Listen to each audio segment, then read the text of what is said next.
Service. Say We don't want a bailout. we just want to get bailout. These demonstrations and others like them across the nation on the same day are part of a concerted campaign by APWU against the biggest threat we have ever faced. I've been with the Postal Service for 27 years, and this is the first time for me personally that I'm worried. Well, we're out here rallying because we're trying to make the public aware and that they're trying to consolidate post offices, which is going to be actually a detriment. We're mad. We're scared. We're not going to put up with it. Our jobs are in jeopardy. We're fighting for our lives. Postal workers are on the go. Postal workers are on the go. A new government review finds the financial situation at the U.S. Postal Service has gone from bad to worse to much worse. The crisis facing the Postal Service has been in the news a great deal recently. Tomorrow, the Postal Service is expected to announce that its deficit has gotten worse. The Postal Service, which made a $900 million profit in 2006, is on track to lose $7 billion this year. There are also proposals to get rid of the workers' union and take away some of their federal benefits. This branch off Belmont Avenue on Guadalupe is one of some 3,700 offices nationwide being considered for closure or consolidation. Are all these analyses and predictions just hype? Unfortunately, no. During the latest round of contract negotiations, APWU's economists privately confirmed a sobering truth. The Postal Service's financial situation was and is dismal.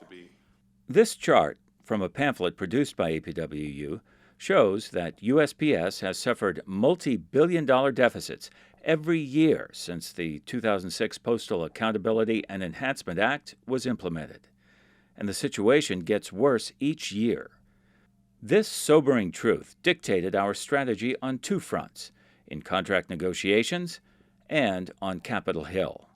From the outset of bargaining, we said our priority was jobs, keeping the no-layoff clause, bringing back work that had been subcontracted, winning back work that had been performed by managerial and supervisory personnel. We also sought to lessen the pain of excessing. We made significant progress on both fronts.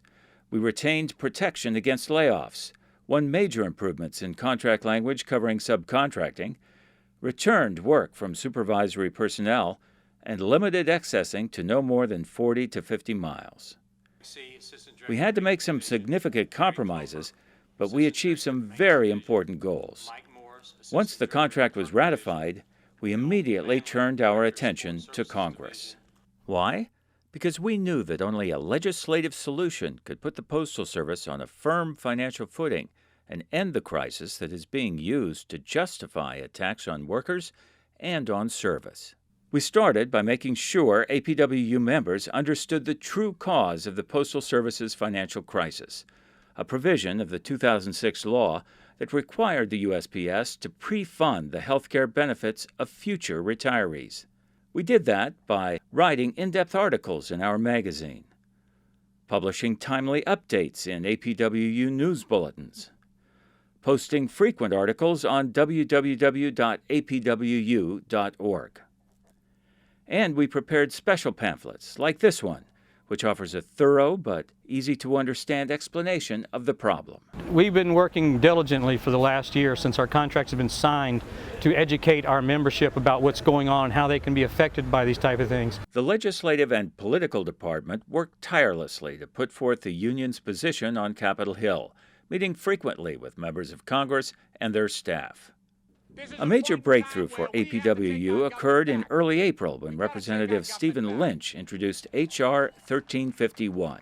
This bill would put the Postal Service on a firm financial footing by giving the USPS credit for billions of dollars in overpayments to its pension accounts and applying the credit to the pre-funding requirement. The National Union put out a call to get co-sponsors for H.R. 1351, and the locals and state organizations stepped up, meeting with their U.S. representatives and asking them to sign on as co-sponsors. The legislation would address the overfunding problem and stabilize the USPS without laying off workers. To encourage APWU local members to write to their congressman, we sent this personalized mailer to every APWU member and retiree, even to non-members, to make it as easy as possible. The mailer included a tear-off card with the name and address of each recipient's representative. Tens of thousands of these cards were sent by the rank and file to their congressman, urging them to sponsor and support H.R. 1351. In working to get a good bill like H.R. 1351 passed, APWU relies on the support of great congressional friends, like these. Congress has to take responsibility for the fact that we're part of the problem. We're part of your problem. And we need to get off your back and release the creative energy we know you got to return the Postal Service to fiscal solvency. The postal workers didn't create this recession. The postal workers didn't put arbitrary limitations on what the Postal Service can do, and the postal workers didn't require 100% prepayment of their pension fund. The only agency of the federal government required to do that. We need to give you some relief so you can do your job. So over and over again, what we hear on a daily basis in the committee, and by the way, I'm on the committee that deals with this issue, you know. We hear stuff about furloughs, cutting service, firing people, all those kinds of things. So I don't want anybody going around saying that it is the postal employees' fault that this has happened. A political reality that we have to deal with is that Republicans have controlled the U.S. House of Representatives since January of this year. Representative Darrell Issa, the chairman of the House Oversight and Government Reform Committee, has steadfastly refused to allow H.R. 1351 to come up for a vote. Issa says postal workers are nothing but soft assets that must be reduced. No matter what they say, they have more than a small cash flow problem. They have declining revenues, and they haven't rationalized the hard and soft assets. Hard assets being obviously post offices, but the soft assets, which is 80% of their cost, are human beings. And if you've got too many human beings, you'll build in inefficiency, you'll use labor poorly, and that's what's been happening, and it's why we have to get this right. It's why the postmaster is asking for various authorities, including one that would allow him to let people go if he closes a post office. Still, APWU has kept urging lawmakers to sign on as co-sponsors, and APWU locals have been instrumental in this effort. When the USPS announced it would stop making payments into the federal employee retirement system, even though the USPS had overfunded the account by $6.9 billion, Representative Issa pounced. He introduced his own bill, H.R. 2309, which would require billions of dollars in postal cuts in just 2 years, and which would abrogate postal union contracts. That is a bill filled with bad ideas.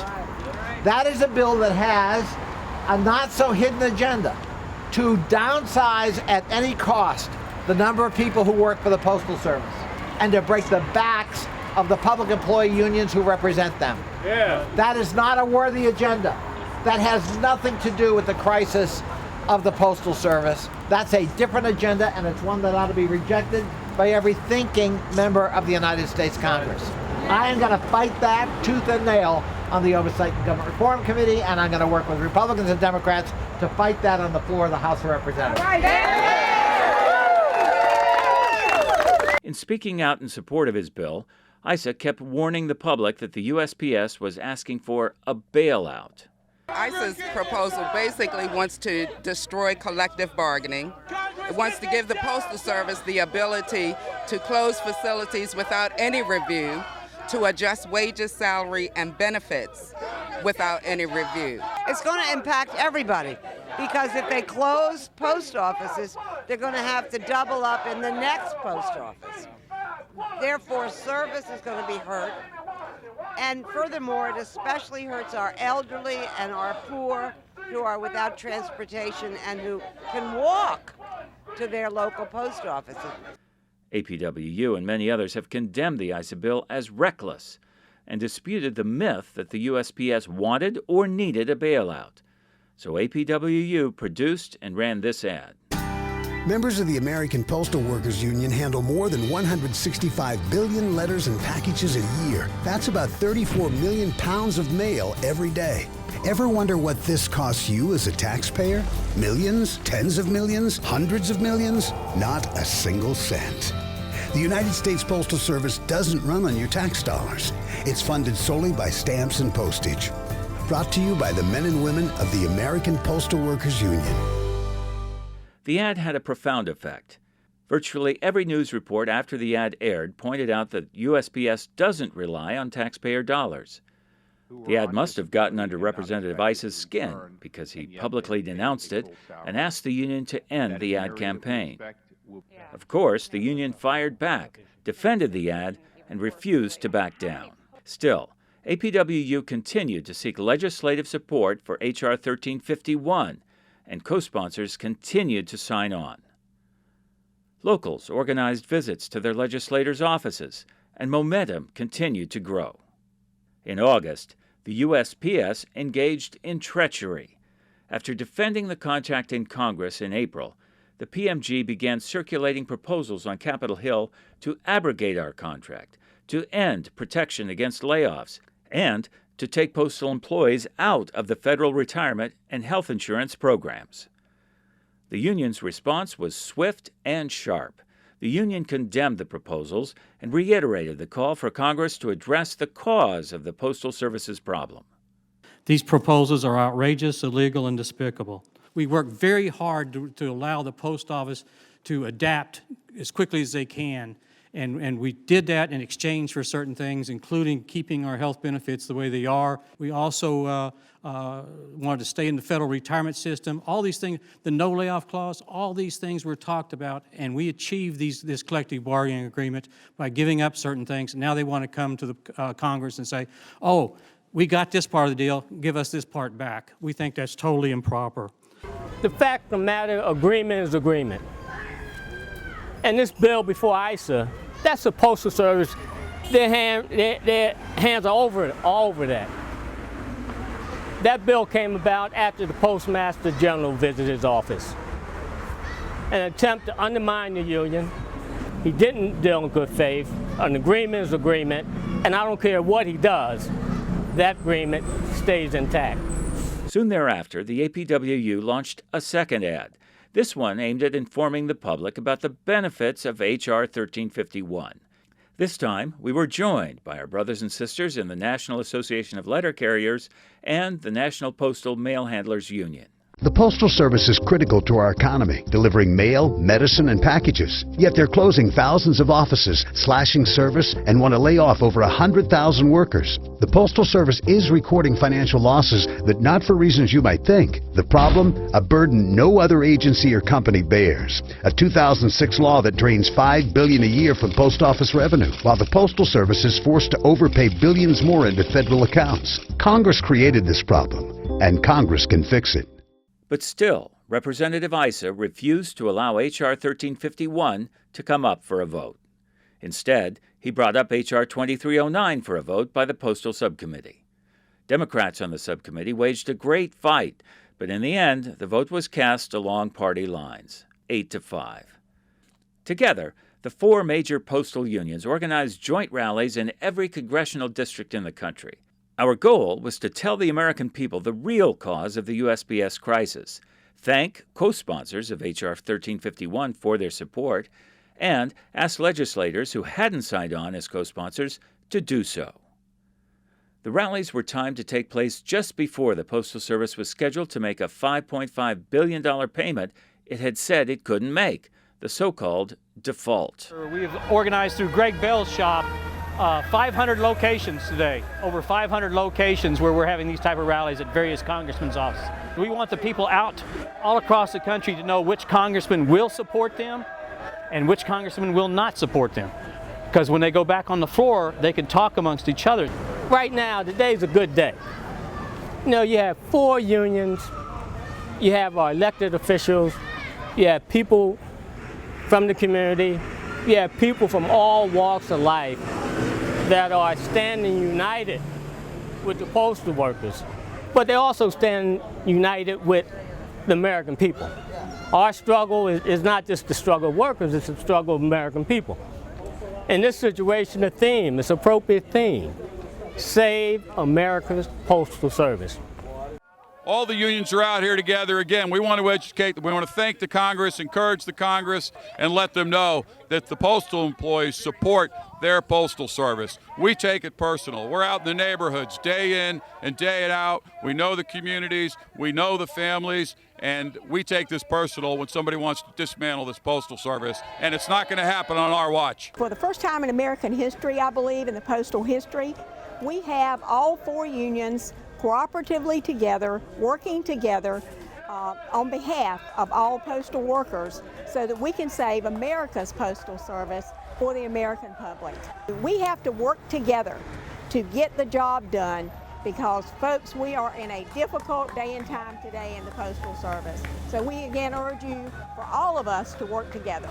If we don't unify and make this happen, the Postal Service has already put on the drawing board some of the more onerous proposals, such as cutting from 6-day delivery to 5-day delivery. They want to trit 100,000 jobs through retirements. They want to then lay off 120,000 more people out of a 560,000 person workforce. The next part of their plan is to hire 120,000 temporary workers to replace the 120,000 they just laid off. So the consequences are dire if we don't get this thing moving. The support today was fantastic. It was great to see all the other crafts out here, the other labor unions, our brothers and sisters from the laborers. By all accounts, the rallies were a great success, getting our message to the American people, the media, and legislators. H.R. 1351 got 4 more co-sponsors that day, putting us over the top with a majority of the House listed as co-sponsors, including 26 Republicans. But we're still in the early stages of our struggle. Representative Issa's odious bill is an ongoing threat. APWU will continue to support H.R. 1351 and oppose H.R. 2309. And as we do, the members of the APWU will be key. If we all do our part, we'll beat back the real effort to destroy USPS. We'll keep sending out flyers, pressing the news media, writing articles, contacting congressmen, organizing rallies, whatever it takes. If we don't win this year, we had better win in 2012. After all, we're fighting for something important. We're fighting for our lives. 2012, it's obvious, unless our people wake up to the political realities, this could be just like Wisconsin, where the public workers were blamed for everything. And let's all take away their unions, strip their health benefits, strip their insurance, take away all their benefits and what have you, so the state can make money because they're not creating enough jobs for other people. We are so worried that in the next elections that Congress will turn to totally into a group of people who want to destroy the working people in America. They want to take away the lives and the benefits. They want to take us back to the 12th century where everyone said, yes, my lord, no, my lady, and this sort of thing.